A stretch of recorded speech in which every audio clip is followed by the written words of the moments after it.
Hello, everyone, and welcome to the podcast of Evolvings, where we discuss topics for evolution and self growth. And today we have with us the founder of Evolving, Mohini, with us.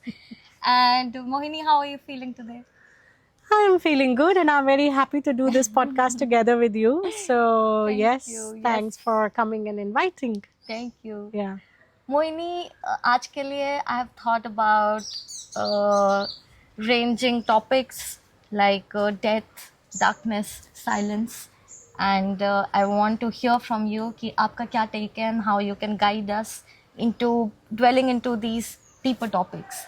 So my first question from you for today is कि I think the biggest taboo that we have in the society, one obviously is sex, and the other one, which is even bigger, is death. So why is that, and क्यों हम as human beings, why are we running away from this biggest reality of our life? Yes. So, thank you, Shubhi, for bringing these deeper topics on which probably we don't speak so much or we don't share so much also with our friends, society, or as a whole. Yeah.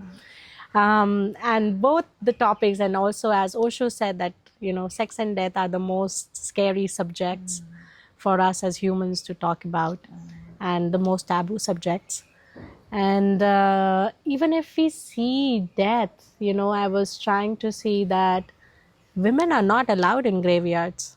Yeah, in our Hindu culture, especially, if I talk about which I know more, women are not allowed to go and give fire, for example, yeah, to even your most loved one's death, or even in the graveyards, they are being discouraged. Yeah, so it's only the men in the family who, or the son who gives the fire to the mother or the father's death. So kind of it's already, and if you see a graveyard, it is like at the corner or the outskirts of the city. Yeah, like we really try to seclude the death, the reality of death, which is so permanent, like whatever is born is gonna die. Yes. Yeah, one day, sooner or later. So we are kind of in, as a collective, we are kind of in a denial that probably always the death happens to the neighbor. Yeah. What happened to me? Yeah. It's not gonna happen to me or my loved one. Yeah. Yeah, it's always gonna happen to somebody else. Yeah, or the next door. So we really um, do not, what we really need is to meditate on death, to really talk on death as much as we need to talk on sex and sexuality. And that may bring more friendliness or more togetherness or more familiarity or more maybe depth in our life on the whole. So if we really we can actually truly start living when we understand the death. Till the time we do not also understand the impermanence of life, that how fragile is life and how impermanent, like we are here for shan bhangur, huh? In Hindi we say, yeah, that we are just here with for a blink of an eye. Actually, if we see on a bigger scale as a macrocosm, this life, this one life is not even just it's just a blink of an eye. Yeah. So one life of a human is just a blink of an eye for the bigger cosmos. Yeah. For us, we just like so much attached and clingy for everything. So to really understand death can make us really live fully. So that brings me to the next question, that like you were saying, we always feel like death is a very distant thing. ये हमारे साथ नहीं होगा या हमारे आसपास नहीं होगा. And when it does happen, it really hits us on the face. So can you talk from your own experience? We pause it here. So it really hits on our face. I am a meditator since I was 16 years old. And I also had death celebrations in Osho, Pune Center. And I also meditated on the Ghat of Varanasi, looking at the fire. And it did shift something in me. But the shift I experienced with my mother's death was just another dimension. Yeah. So when really somebody so close to us, or one of the important pillars in our life, whether it's our parents or children or a partner or brother, sister, yeah, something very, pillars in our life, one of them pass away, then probably we would know what is really death. Like then we have an opportunity to really feel into the death, like, wow, this is death. Because losing somebody so dear to you, like for me, when I lost my mother, I felt I lost a part of me. I really lost my home. Yeah, like I have to find my home again. I was feeling like a lonely child, not knowing what to do now in life. Like, so it becomes actually the grief, the pain which may arise from that death of your loved one can become actually a spiritual portal for your own self, for your own being, to have some very, very deep self realizations, or something more deeper to live in life. You've touched a very important thing. You just said that pain is a portal. Okay, because pain is something that as a child I've always run away from. That it's the most negative emotion, and if it's trying to touch me, I'm like, okay, I won't feel this anymore. Let me run away, let me go play or do something else. So to understand that pain is important, and so important कि आपने उसको portal बोला. So how can I understand this better? That pain is important, and what is a portal? What is it? So when I say pain is a portal, that means that it can open like a Pandora box. Yeah. So, and then we don't know, oh my God, I had so much anger. Oh my God, I didn't know that I have so much feeling of loneliness inside me, or so much of pain, grief, sorrow, or maybe so many unknown things can just erupt as a volcano. Yeah. Like which we probably do not feel or do not want to feel, or maybe it can also come from our past life, or it is the journey of the soul. Yeah. So we should take it actually, pain is a blessing in disguise. It is an opportunity for your deep inner growth. If we run away from pain, we actually are kind of running away from our own self, from our own darker aspects or shadows. Yeah, we are not ready to really still see fully into our own eyes. Yeah, it's like looking in the eyes of the tiger actually. Feeling the pain is actually looking into the eyes of a tiger, because it could be so piercing and so brutal and so fearful also, and so overwhelming. It could be that actually it needs such a deep meditation and understanding to move through it. And this is why probably, and also as a child, we have been told, oh, don't cry. We are always trying to chase amusement, entertainment, frivolous entertainment, frivolous distractions, sensorial stimulation, pleasure in different ways. Yeah. So we kind of feel pain is bad. Yeah. Or it's not good to cry, it's not good to feel pain, it's not good to be sad. If we are sad, then everybody will say, oh, hey, why are you sad? Hey, cheer up. Cheer up. Yeah, cheer up. Yes. Like uplift. Yeah. But sometimes we may really need to, and we do not have control. And that's what can happen when such kind of situations occur in our life, which could be death, which could be maybe a heartbreak. Yeah. You have a breakup with a very beloved, boyfriend, girlfriend, whatever. Or somebody really dear to you just, walk away from your life in whatever ways. Yeah. So whenever such kind of situations occur, it can open very, very unknown things in us. Yeah. Deep loneliness.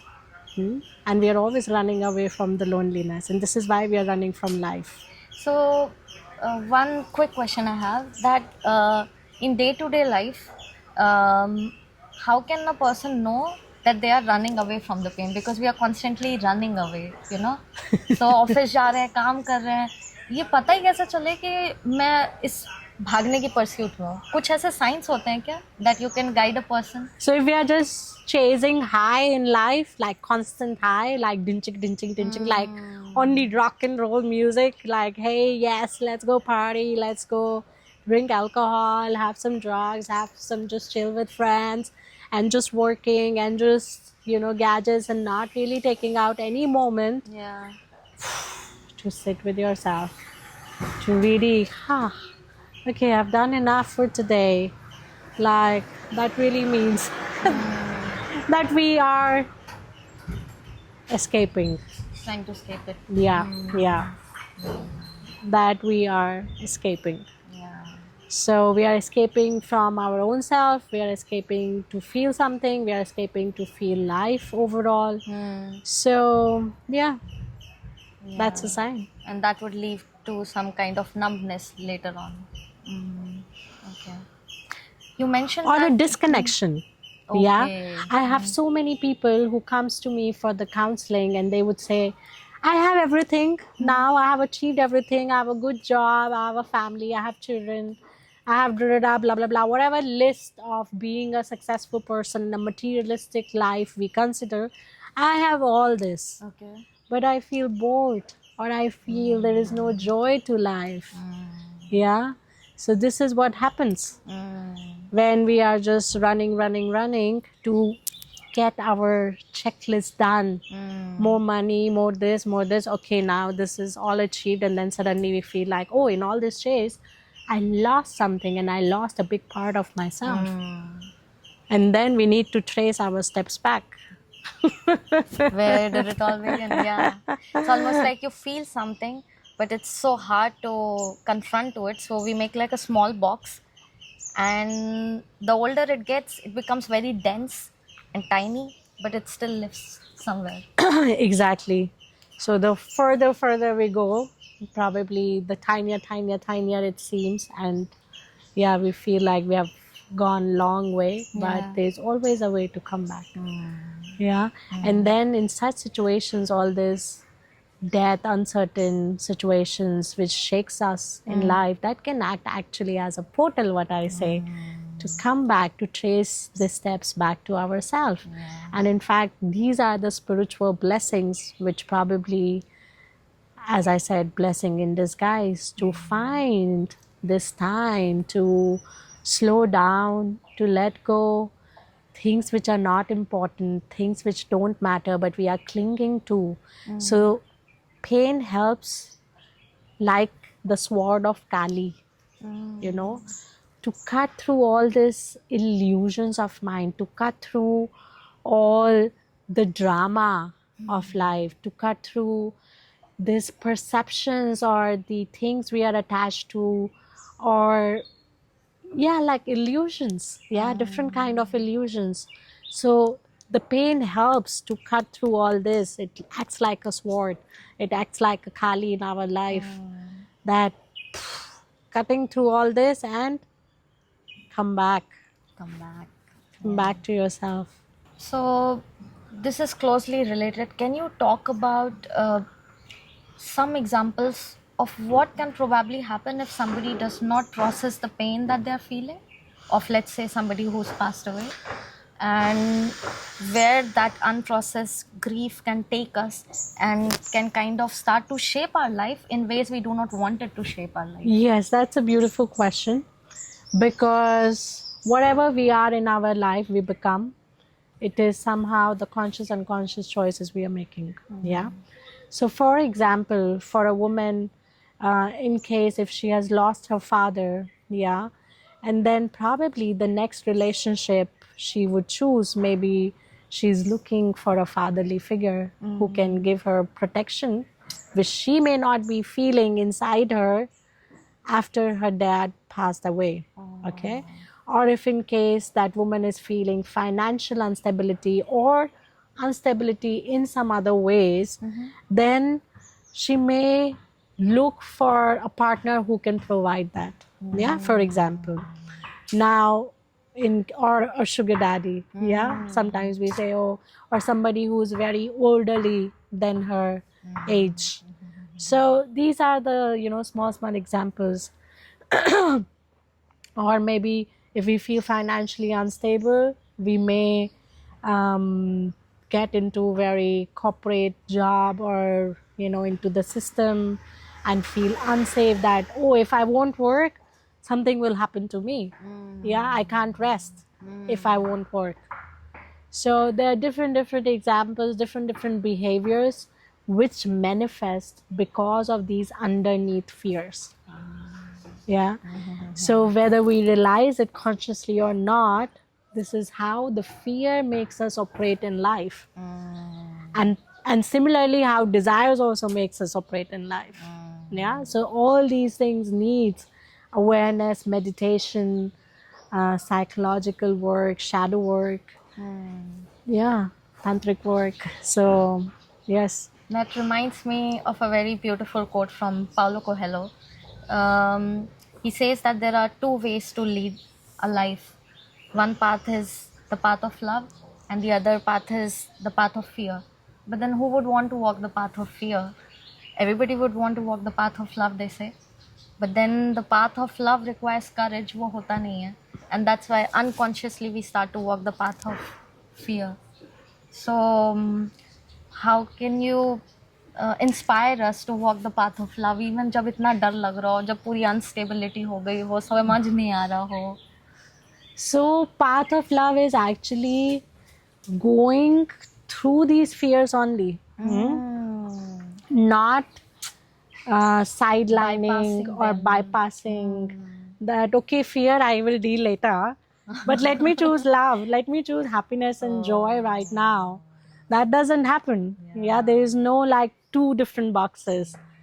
We are one. Yeah, so finding ourselves into this wholeness, we need to go through. Yeah, it's like we churn, and in that churning comes maybe poison at times. Yeah, like there is this whole story, mythological story, Hindu mythological story, that in the Sagar Manthan, so there is a mythological Hindu mythological story that the gods and demons decided to churn the ocean. And then from the ocean came the goddess herself, and then demons and gods are fighting. Oh, who would take this? Yeah, they all wanted this, huh? And then came the precious gems and stones, the box of precious gems and stones from the ocean. Then again, the gods and demons are fighting. Oh, we want this, we want this. And then came the pot of poison. And then everybody was like, oh my God, we don't want this. Yeah? Now who's gonna drink this? And then what happened? Shiva came for the rescue of the gods and demons, because they said even a drop of it, if it's drop on the earth, can poison the whole world. And so Shiva drank that poison into his throat. And that's why he's called as Nilkant. Yeah, that's how the story goes. So in the same way, when such kind of fear comes from us as humans, we are like, who's gonna drink this fear now? Huh? Wow. We can't handle it. Yeah, nahi ho payega. Huh? So isliye we need wisdom, we need meditation. That when such kind of situations will occur in our life, like COVID, yeah, the world was shaken with COVID. Yeah. So many people died, they say, more out of fear than the actual COVID. Yeah. So fear can make us contract, fear can make us freeze, fear can actually make us feel also very small. Or inside. Yeah. So what we really need is path of love. Yeah. The heart, the journey of the heart, coming back to the heart, coming back to our home, to our stability. So it is a path of love actually to go also through the path of fear, because then we will really find true home, true stability, and true grounding in ourselves and in our body. So there's no shortcut. There's no shortcut. There's no shortcut to nirvana. I used to say that as an 18-year-old. Yeah. Yeah, it's still by Facebook quote. No shortcut to nirvana. So, Moini, you mentioned that fear can make us feel small and contracted. Do you mean that there are ways that emotion can stay in the body? Of course. So we feel that everything is maybe here or somewhere there, but whatever we are experiencing, we are not just experiencing through mind. We are also experiencing through body, all the experiences, yeah? So all the kind of experience, like even if I touch you, this memory will be there in your body, no matter what. So even if I blindfold you and maybe 7 people or 10 people will touch you, you may be able to recognize my touch.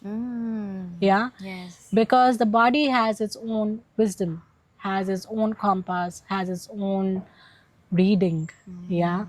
So whatever we feel in our body through our different senses, it lives as a ग्रंथिया जिसको हम हिंदी में बोलते हैं in our body. Yeah. So also it called as, in meditation they call it sankara. Yeah.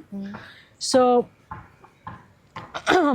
so whatever we are experiencing, it is there in the body. Now whether it is fear, whether it is joy, whether it is happiness, and we need to move through it sooner or later. Yeah. Have you seen some people how stiff their body could be?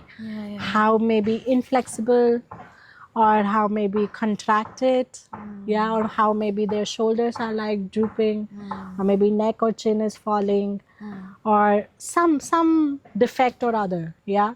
So whatever is, so basically there are 5 layers, yeah: physical, mental, emotional, energetic, and soul level. All these 5 are connected. We are not separate. Okay, and all these 5 are interlinked and interweave. So if we are healthy physically, maybe we have a healthy mind, maybe we have a healthy emotional body, overall it can contribute to our spiritual growth. Yeah. So we are not just this or that. So everything we need to, this is why most of the dynamic active meditations, they believe in today's time, specifically wherein we have so much this 9 to 6 jobs, so much wherein we have maybe especially in India so many helpers, so we need to move. Yeah, and then only we can probably sit in silence, we can drop into that silence. So we need to move through that anger, release it, or move through our body, dance, whatever way, to activate this energy, to really move this energy. Yeah, we are also 70% water. So how water remains fresh when it is moving or coming through the mountains up? That's why they call it fresh stream of water. They never say fresh like stagnant water. Lake? No. Yeah, it is not. It may be full of algae or whatever. Yeah, but the stream of water is always called as fresh stream of water. Yeah, drinkable also. So similarly for us as humans, as we are 70% water, we need to move our body to stay healthy, to stay fresh.